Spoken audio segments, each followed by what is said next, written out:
everybody, this is Tim Charron, and welcome to my brand new podcast called The Charron Zone. Blah, blah, blah, blah, blah. Welcome to The Charron Zone. I'm stoked because I'm here with my good friend Kris Bradley. How are you? I'm fantastic. Awesome. How you doing? I'm doing great, and you're coming to us from Nashville, right? Yep. Cool. And you are a singer-songwriter and a producer in Nashville, so we want to dive right into it and just let everybody know like what you've been up to in your career and what brings you on the Charron Zone. Well, what I've been up to, I kind of do a bunch of different stuff. I'm always switching hats. You know, I do anything from top lining on DJs' tracks and session vocals, or people will just hire me to sing on their stuff. People will hire me to do their demos. Maybe they're a songwriter, they don't know how to record themselves, so they give me their work tape and I turn it into a finished master for them. And then, I also have started teaching people how to do this. I've been producing for major production libraries and film and TV and sync and stuff like that. So just always changing hats to do a different thing, but it's pretty. You're like the Swiss Army knife of musicians. A little bit. Yeah, that's awesome. So how did you end up in Nashville? Because I know that you were. Are you from LA, or were you just living in LA and doing music? Yeah, I'm actually born and raised LA native. Oh, but wow. I took a couple trips out to Nashville in 1 year. I believe it was 2015, and I just fell in love with the community. You know, everything is just like so close together, and everyone treats it like a full-time job, even if it's not, and in LA it was just so spread out, and I never found that sense of community and like, I'll call it professionalism, where it's like, what do you do today? Well, I've got to write at 10 and I've got to write at 2 and then a session at 4. Like, I didn't have that community in LA. So I was like, man, that's what's so impressive about Nashville is that everyone is really very professional, and even before they're professional, before they're doing it professionally, and that's why so many people everybody's so talented and everybody's so driven, and if you are that in that same mindset, then you just get along with a lot of people there. It's hard to find anywhere else.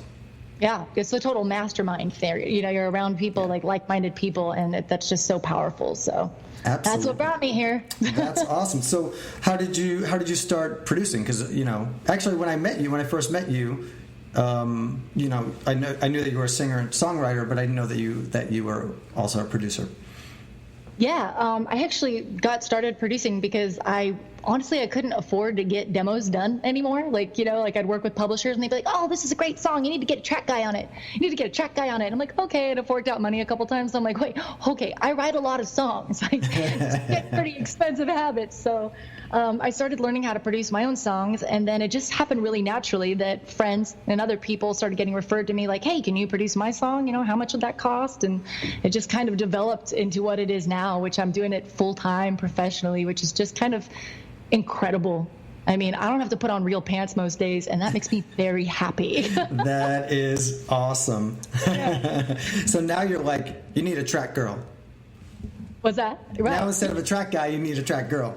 Exactly. I love it. So, of course, this podcast is about, trying to help people along the way, up-and-coming musicians, producers, people that want to do what you're doing. And so I wanted to ask you stuff like, what's your biggest mistake that you may have made along the way in your career to get to where you are now? I would say that I wish that I'm a recovering perfectionist, and it just took me so long to actually put music out into the world. I mean, from my first record, even to like when I was producing my own stuff, I wouldn't share it with anyone. I was waiting for it to be perfect, and then I was waiting to get a pub deal or to get a record deal or an investor, and all those things were floating around me and presenting themselves at times, and I kept thinking I had to wait for permission before I could go and just be an artist. Yeah. And so that's my biggest regret, is that I didn't just start putting stuff out into the world sooner, because I'm sure that 5 years from now, when I look back at the stuff I'm doing now and go, yeah, that was cute, we keep growing and improving. And so I'm more okay now with people seeing that growth and being imperfect and authentic than I ever have been. So I wish I had started sooner. But Yeah, no, that definitely makes sense, especially I know for one thing, the songwriting process, if you try to kind of edit yourself during the process and you try to write something that you think is perfect, you can really, at least in my experience, I really can get in my own way. So I try not to think. 100%. Oh, co-writing at first was so hard for me as a recovering perfectionist, because the rejection of like throwing something out and, what is that, stupid? Oh, now whenever I'm in the room, I'm like, I'm about to say something really dumb. Yeah. But it's okay, because sometimes that dumb thing is what gets the other person exactly to where they needed to go. So even your no could be what got that other person to the yes. So it's all contributing, It's all art, man. Yeah, awesome. yeah. I struggled with it as well. And whenever someone says something like, oh, this might be weird, I always say, oh, weird. I like weird. Weird is good. No, nothing, there's no stupid, like, it's definitely important to try to make the person you're in the room with just be free. There's no stupid stuff in here, because a lot of times when someone's like, oh, this is kind of weird, it's awesome. Yeah, totally. Well, very cool. So having said that, do you have any advice for like up and coming singer-songwriters, producers that maybe want to move to Nashville or just moved to Nashville and they're looking to do similar things? Yeah. So I would say that just know that you are a business, like you are an entrepreneur, and don't wait to be rescued. Don't wait for other people to do it for you. And yes, in a perfect world, we have a huge team around us, just like the olden, like everyone gets a record deal days, and you've got someone to do your marketing. You've got you get a record deal. You get a record deal. You get a record deal. Well, there used to be millions of dollars, right? And now there's millions of rock stars and little dollars. So it's not the same, but. Don't wait to be rescued. Don't wait to someone. No one's going to do it for you. It just doesn't work that way. There's no such thing as a developmental deal anymore. Mm-hmm. No one's going, oh, you're talented, let's develop you. You got to be a boss. Like, you have to own it. And I'm not saying everyone has to be a triple threat, but for me, adding production to being a singer and a songwriter exponentially grew all my opportunities. Because now they're like, oh, you can track your own vocals. Oh, you can contribute to the track. And it just added value. But if I had waited around for a producer to discover me, I'd still be like singing in bar, and doing stuff that I don't want to be doing. So right, and to go right off of that, that's literally money, because if you're talking about the real music business, you're talking about either like you did it before, having to pay somebody to record a demo, and now you are going in there and you're like cash money, because if you can record the demo, then you're an asset to whoever you're writing with or the publisher. So 100%. And even if you're not releasing that demo, even if let's say you're the songwriter or the artist, and now you can communicate with your producer by saying, hey, here's these parts I was hearing in my head. I'm not really a piano player, but it goes like ding, ding, ding. You can tinker around just enough to get ideas out. Yep. Oh my gosh. that is just so much value already added. Not to mention, you can get to a point where if you could just lay down a clean vocal and a piano or a vocal guitar, that's sync money right there. If you've got a great song that stands on its own, you don't need to be a killer producer. You just need to know how to capture the recording, right? Totally. So I would just say, know that you're an entrepreneur, own it, don't expect people to save you, and learn as much as you possibly can. I think this is a business where being a jack of all trades is actually very beneficial, and don't stay away from that, because you have to be able to do it all for yourself. Marketing, right. Promo, producing, all of it, booking, Yeah. I was just talking to Nicole about it today.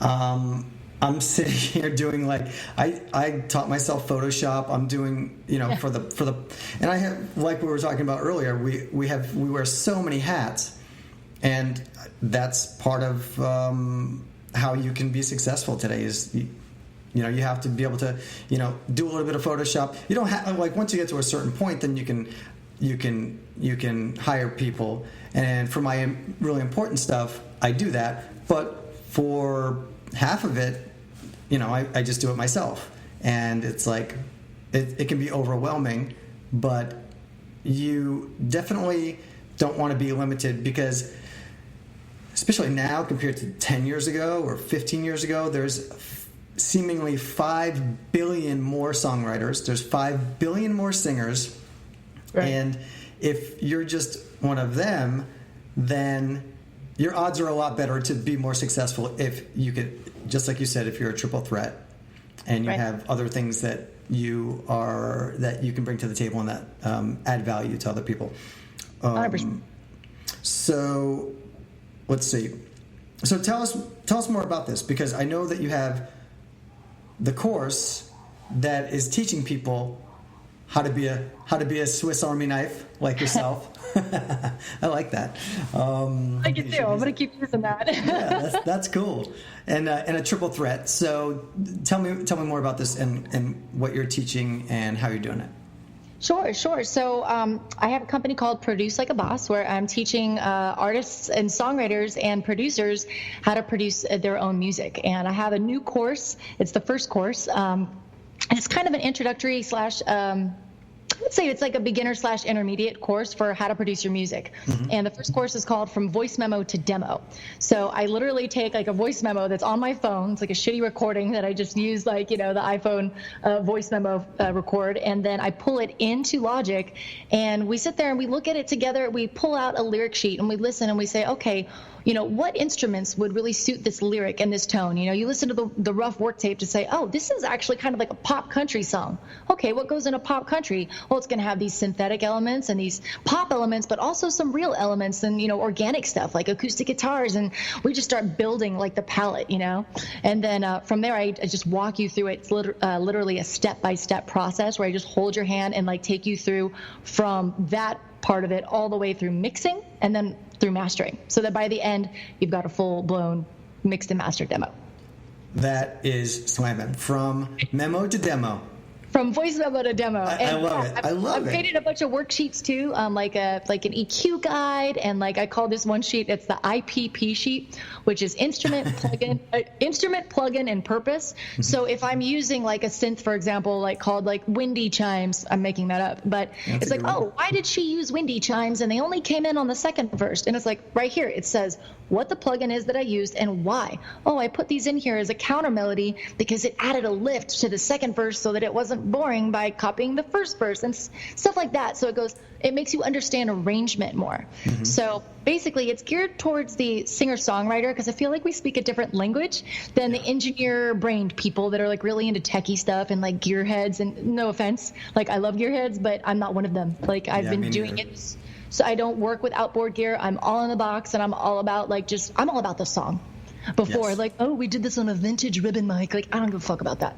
Like, it's more about, it's all about the song. Totally. There's nothing else, right? So that's what it is. Well, let me tell you, everybody listening or watching, this is right up my alley, and I am taking this course because I have been that way. I've always wanted to be able to throw down my own demos, but I always thought, number one, I'm too busy. I'm not techie. I just didn't want to invest the time because it was so intimidating. I thought when I think of producing or even just doing a demo on my Logic or something, I think of the studios that I go to and all this lingo and everything that when I go into the studio and everybody they're talking about, the engineer's talking about, and the producer, I'm kind of lost, because I'm on the songwriter side and I'm just like, I just want to be able to write, songs and it's all about the song. But this is invaluable because it's really, for me, kind of a beginner. I do some things, and I do the podcast and everything, and so I do a little bit with DAWs. But this is a perfect thing for beginners like me. Awesome. Well, I mean, part of my goal is to bridge that gap a little bit. I don't feel like it should be an us and them thing with like producers and artists. And like when artists come in and we're working together and they're like, oh, right there, it should go like, zzz, and they start doing kind of like sound effects. I'm like, your sound design, right? Like right now you're producing. Or they'll be like, huh, ha, and they start singing all these background, they're arranging right there. They don't even know. If someone would just give them the confidence to say, you can do this. The ideas are there. Yep. Let me show you how to do it without overwhelming you with how many milliseconds are on that reverb. You don't need to know that. Right. And what happens is I think a lot of teachers forget, or they don't think about that. They think, I'm going to teach you what an audio waveform is by talking about bit rate and sample. Artists don't want to hear about that. Yeah. If I start talking about ratio and threshold on a compression, so let's talk about how we can use what has been provided for us, i.e. presets, yep. at geniuses at Apple, and still using our ears to tweak from there, but we don't need to know as much, I think that's what overwhelms a lot of people is, I need to learn how everything works in Logic. Do you know how long that would take? You know how much that program does that you will never, ever need to learn? So that's what I do, is I say, here's what you need to learn to do what you want to do. Well, God bless you for doing it. God bless America. All of us, singer-songwriters definitely appreciate it because, like I said, it's like many things, it's the thought of it is overwhelming. It's intimidating, so you don't start, and that's if you can get somebody like me to start doing it, then that's great because I've been intimidated by it because it just seems like such a colossal undertaking. So. Awesome. Tell everybody where they can check the course out. So my production company's name is Boom Fox Productions. It's like Boom Box, but Boom Fox, like Foxy Lady.